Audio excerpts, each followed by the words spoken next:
Heraldo Podcast, un lugar para tus oídos. Ventana Política.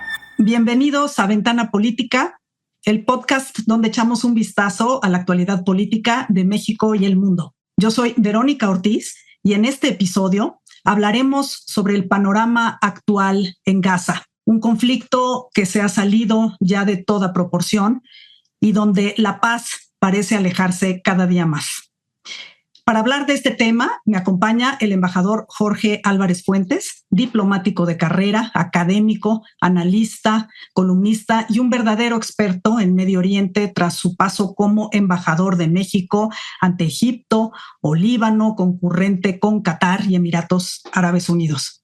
Embajador, querido Jorge, gracias por estar con nosotros. Bienvenido a Ventana Política.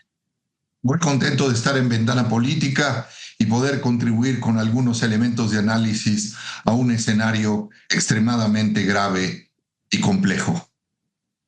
Sin duda que lo es, Jorge, y nadie mejor que tú para que nos ayude a entender, porque evidentemente la zona es zona de conflicto y de convulsión históricamente, pero este nuevo episodio, digamos más dramático, inicia después del 7 de octubre del 2023, cuando el grupo terrorista Hamás lanza un ataque masivo en territorio israelí, matando a casi 1,200 personas, capturando a más de 250 rehenes, y evidentemente la respuesta de Israel no se hizo esperar. El primer ministro Benjamín Netanyahu declaró estado de guerra y lanzó una ofensiva militar de gran escala en la franja de Gaza, iniciando con bombardeos e incluso invasión terrestre. Esta ofensiva israelí ha tenido un costo humano devastador, con cerca de 900 soldados israelíes caídos y alrededor de 60,000 palestinos muertos, y digo alrededor porque es un dato que da la propia autoridad de Hamás que gobierna la franja de Gaza, pero lo que sí sabemos es que han sido mayoritariamente civiles y que se ha desencadenado una crisis humanitaria extrema en Gaza.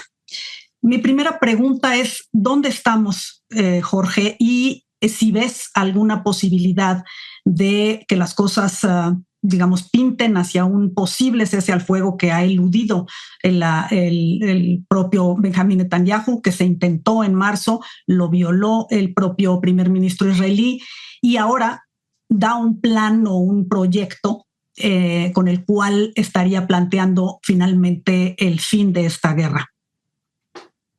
Pues mira, yo veo las cosas, sobre todo habiendo transcurrido 22 meses de una guerra que efectivamente ha tenido su principal teatro en la franja de Gaza, este estrecho territorio, que es un territorio palestino ocupado y que desde 2007 gobierna, como tú apuntabas, una de las facciones palestinas que es Hamás. Entonces, después de 22 meses y como tú bien has señalado, la ofensiva militar israelí, que hay que decirlo de entrada, ha sido por todas las razones y todas las evidencias desproporcionada. Estamos ahora en estos últimos tiempos en un momento que yo diría de vértice para ver si efectivamente se logra, después del fracaso del cese al fuego acordado y que en marzo es violado por Israel, arguyendo, sobre todo porque hay tres situaciones muy graves. Una es efectivamente la devastación de la franja de Gaza. El 78%, casi el 80% del territorio gazatí ha sido objeto de acciones ofensivas militares y prácticamente toda la infraestructura de la franja de Gaza está reducida a escombros. Ha habido una destrucción masiva. Por supuesto, la pérdida de vidas ha sido altísima, los heridos, pero también estamos ahora en un momento en donde el cerco, el bloqueo que Israel ha impuesto desde siempre sobre este territorio ocupado, ahora está en un momento particularmente grave, abonando justamente a ver que se está llevando a cabo acciones con un carácter genocida. Esto es, que las acciones tienen como un propósito deliberado la eliminación de la población palestina. ¿Dónde estamos en este momento? Estamos en un momento en donde después de varias semanas hay hambruna, hay inanición, porque Israel ha bloqueado las distintos esfuerzos de el Programa Mundial de Alimentos, de otras instancias de la Organización de las Naciones Unidas. Ha entrado ayuda humanitaria, pero siempre bajo el control de Israel. Y esto ha provocado que, como ya lo reportan muchos medios, en las últimas semanas el número de mujeres, de niños, de hombres, de jóvenes que están muriendo literalmente porque no tienen nada que comer. Pero no es solo eso, la falta de agua, el hecho de no tener agua potable, porque claro, el bloqueo también significa la no entrada de combustible, las plantas de desalinización de agua no están operando, y eso ha generado también una situación de salud terrible. Muchos no solo están muriendo o de hambre o víctima de los bombardeos o el uso de tanques, vehículos artillados, drones, aviones, etcétera, porque entonces estamos en un momento en donde la narrativa a nivel internacional es contraria a las acciones del gobierno de Netanyahu.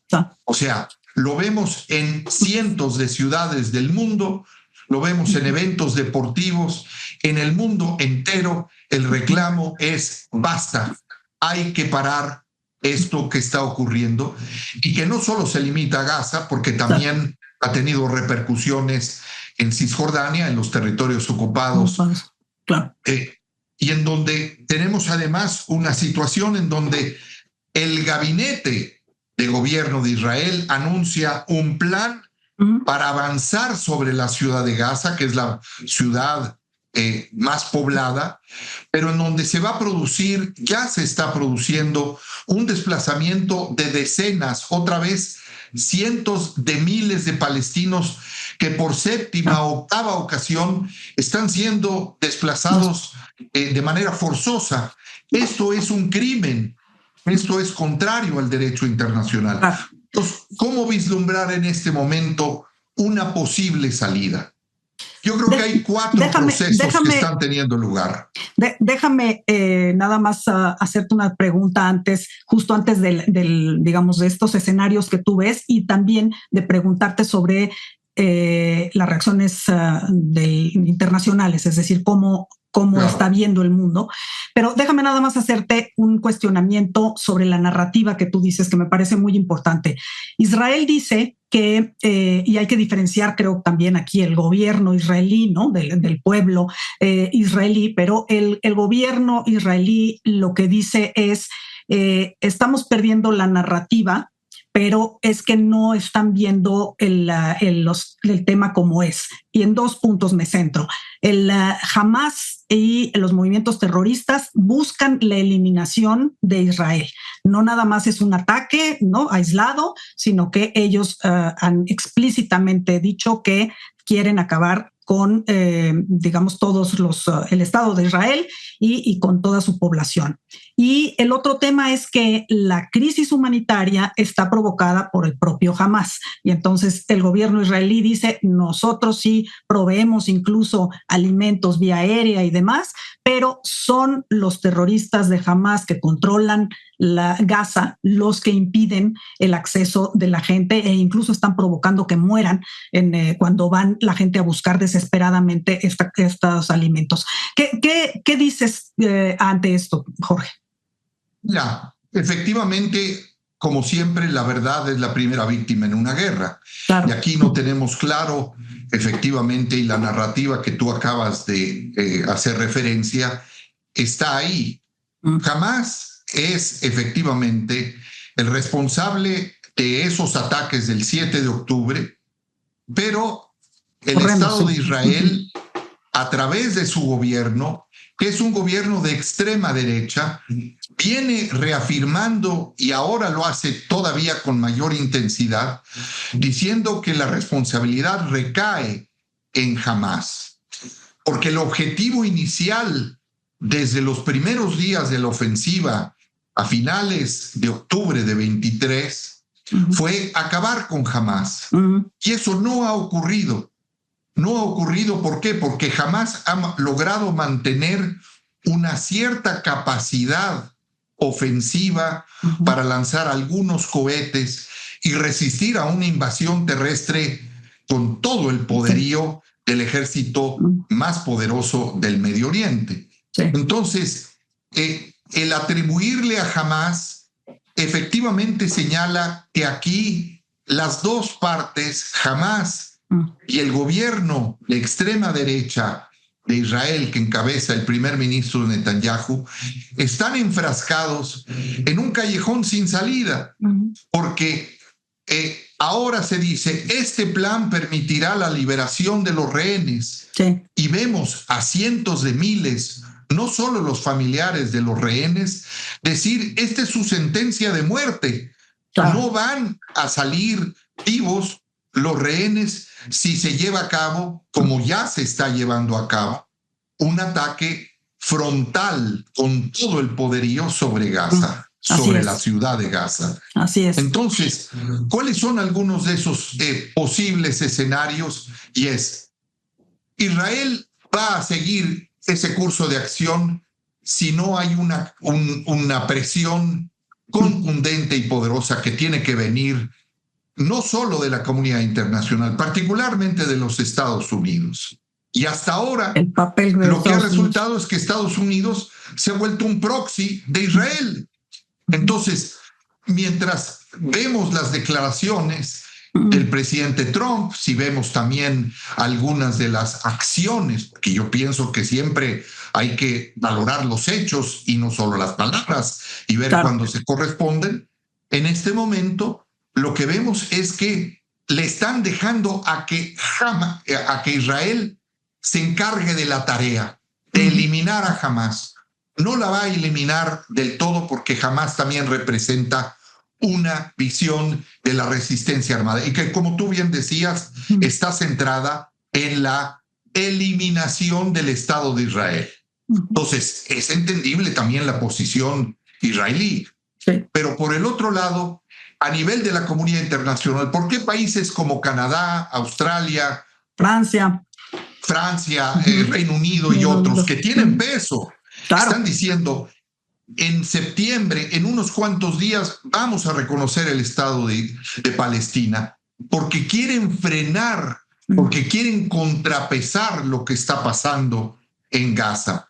Porque hubo una conferencia internacional que marcó una ruta. Claro, ese anuncio del reconocimiento de Palestina lo pretenden hacer justo en septiembre, como bien decías, en ocasión de la Asamblea General de las Naciones Unidas. ¿Tú crees que eso ayude a la causa o ponga más en riesgo justamente el poder eliminar a Hamás? Porque hay quienes dicen que con esa acción lo que estás haciendo pues es darle aire, ¿no? Todavía a Hamás. Y del otro lado, lo que dicen justamente los gobiernos de estos países, y que son países ya del G7 y que estamos hablando de un peso específico, incluso en contra de la postura de Estados Unidos, es no podemos negar los hechos, como tú decías, y esto ya, digamos, está saliendo de control y la única solución es pues aquella vieja, ¿no?, idea de los dos estados, que parece que no queda muy lejos. Así es. Bueno, justamente la acción de países que, como tú bien señalas, algunos son miembros permanentes del Consejo de Seguridad, Francia, el Reino Unido, lo que están buscando es tratar de contrarrestar, y aquí cabe hacer una puntualización. Hamás no es Palestina. Correcto.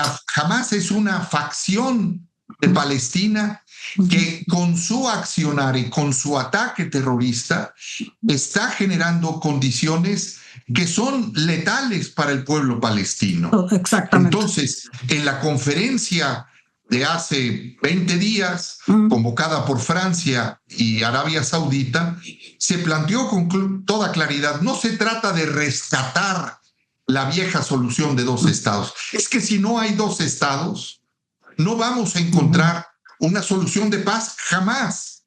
Y por el otro lado, vemos que el gobierno de Israel sigue alentando, anuncia planes de permisos de construcción en Cisjordania. Los colonos se han convertido en grupos de choque que atacan también a palestinos en los territorios ocupados. Oye, Israel es la potencia Trump quiere hacer un ocupante. balneario turístico, ¿no? Entonces, estamos en una de esas encrucijadas. Este es el peor genocidio de nuestra generación. Es realmente un escenario dantesco lo que estamos viendo.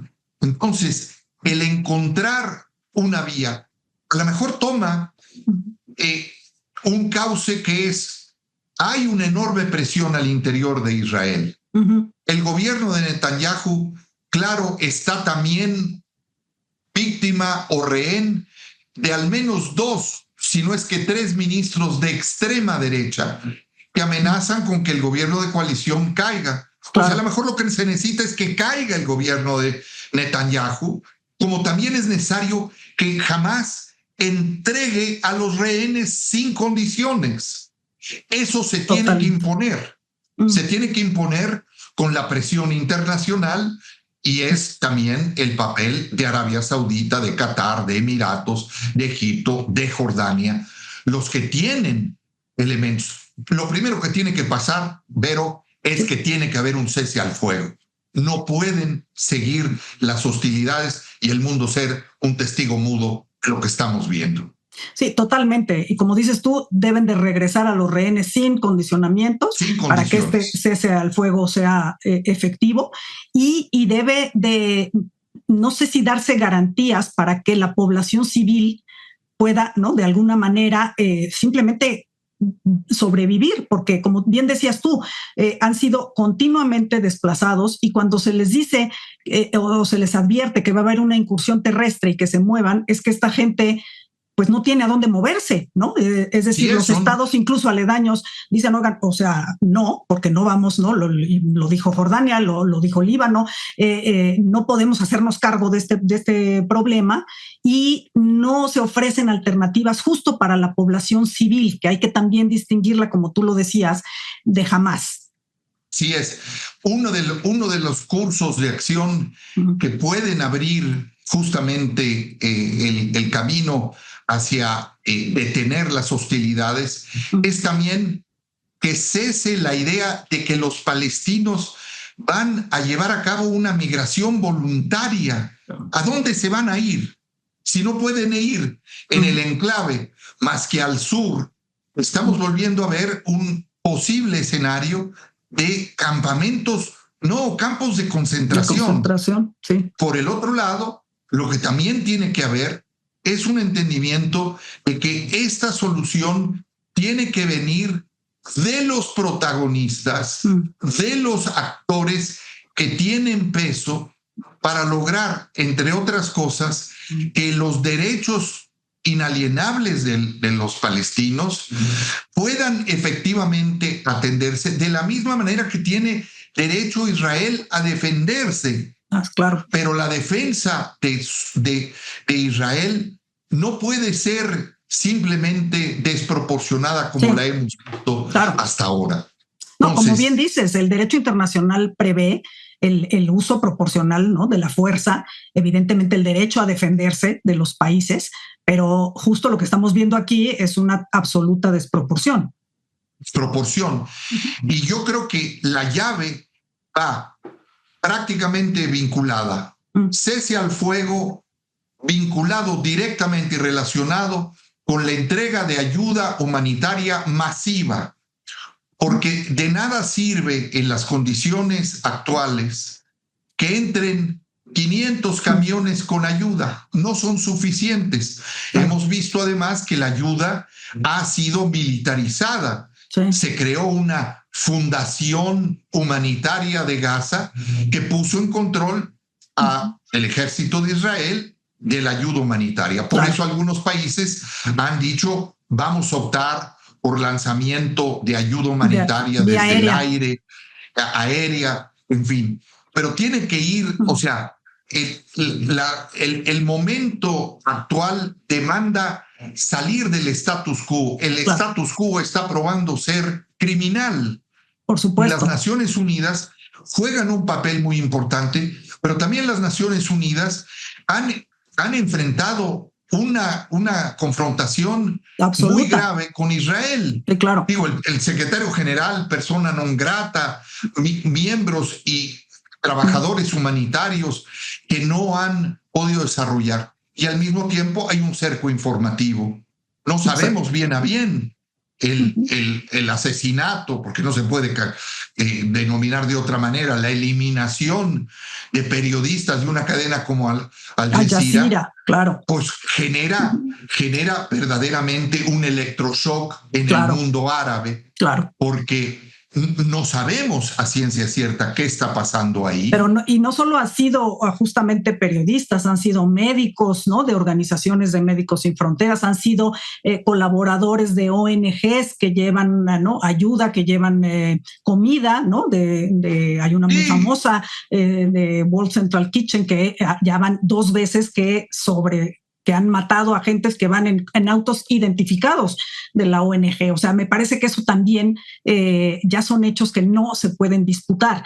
Déjame preguntarte, uno de los objetivos del plan del que hablábamos, que es el más reciente de hace unos días que propone Israel, es decir, se tiene que establecer un gobierno civil que no sea Hamás, que no sea la autoridad palestina. Entonces, la pregunta es aquí, eso pues es una ruta sin salida, o cómo está viendo esa otra parte justamente, o esa otra autoridad, que es la Autoridad Nacional Palestina, cómo está viendo esta posible salida, o que ellos sean los que quisieran entonces hacerse cargo. ¿Es viable esto de un como gobierno alternativo de transición? Es muy difícil de concebirlo en este momento, porque proviene y es parte de la narrativa de Israel, la idea de que va a haber un gobierno árabe, y no se especifica cómo. Eso parece, y por lo menos mi lectura es que eso apunta a que los vecinos se hagan cargo, o sea, que Israel le está, endosando a Egipto, a Jordania, que se hagan cargo, y de manera soterrada también al Líbano, del posible éxodo de palestinos. Entonces, no está claro. Yo creo que parte del problema ha sido justamente la Autoridad Nacional Palestina. Tiene años sin llevar a cabo un proceso de elección, se ha convertido en una élite corrupta, no hay otra manera de señalarlo, pero la Autoridad Nacional Palestina tiene que ser parte de la solución y dejar de ser parte del problema. Claro. Tiene que participar. ¿Por qué? Porque si no, ¿quién va a determinar quién gobierna sobre la Franja de Gaza o los territorios?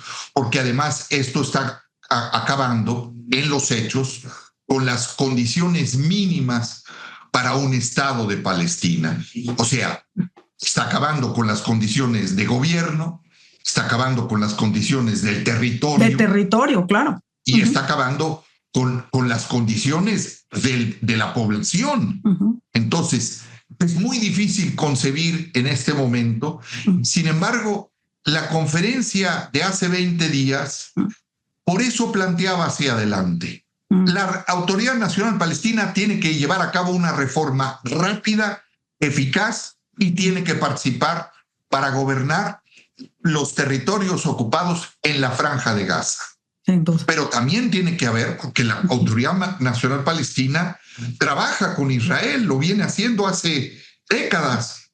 Entonces, tiene que haber ahí, y tiene que haber un cambio en la ecuación árabe. Claro. Aquí la participación de Arabia Saudita es fundamental para lograr justamente, y no solo de los sauditas, en general.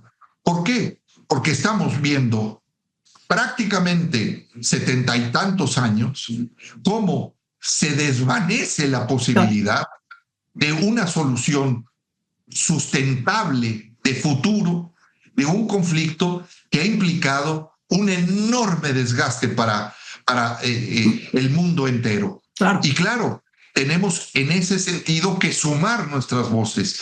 Todos perdemos con este conflicto y por eso el reclamo es generalizado y tiene que entenderse también las razones de la actuación, pero tampoco, como Hamás no es Palestina, tampoco Netanyahu y el gabinete de extrema derecha representan. Tampoco son Israel, correcto. Tampoco son Israel en su conjunto. Correcto. Una sociedad progresista, vibrante, democrática, con muchos avances, y la derrota moral de Israel en este momento es muy grave. Por supuesto, y creo que esa es una manera, muy dramática, porque así lo es la situación, de cerrar, pero creo que tienes toda la razón. Es decir, aquí hay una derrota moral infligida por este gobierno de Netanyahu sobre Israel, y además me parece una perpetuación de los odios, ¿no?, históricos, transgeneracionales, porque a lo mejor salimos de este conflicto, quizá, pero lo que no vas a poder evitar es esa perpetuación del odio que en 10, 20 años, no lo sabemos, genere otra, ¿no?, oleada de resentimiento y de venganza. Haber un cambio total de ecuación. Así es. Sin duda, querido Jorge, muchísimas gracias por ayudarnos a entender un poco y sobre todo, como dices tú, a que de alguna manera todos nos involucremos, porque es un conflicto que evidentemente nos atañe como parte del mundo y por las implicaciones geopolíticas que va a tener. Yo te agradezco de nuevo. ¿Y dónde te podemos encontrar en nuestro auditorio, en tus redes sociales, Jorge? Cuéntanos. ¿Cómo no? Me pueden encontrar en la red X, J. Álvarez F. Fuentes, perdón, J. Álvarez Fuentes, en antes Twitter, hoy X. Perfecto, y ahí tienen la cuenta en El Siglo personal de Torreón, que escribe una columna semanal sobre temas internacionales y geopolíticos. Sin duda, ahí están las recomendaciones. Mi cuenta también personal en X, antes Twitter, es @Verónica Ortizó. Yo los invito a seguirnos y también a seguir todas las redes sociales del Heraldo Podcast, y no olvidar que los miércoles nos escuchen a través de la plataforma de streaming de su preferencia. Hasta la próxima.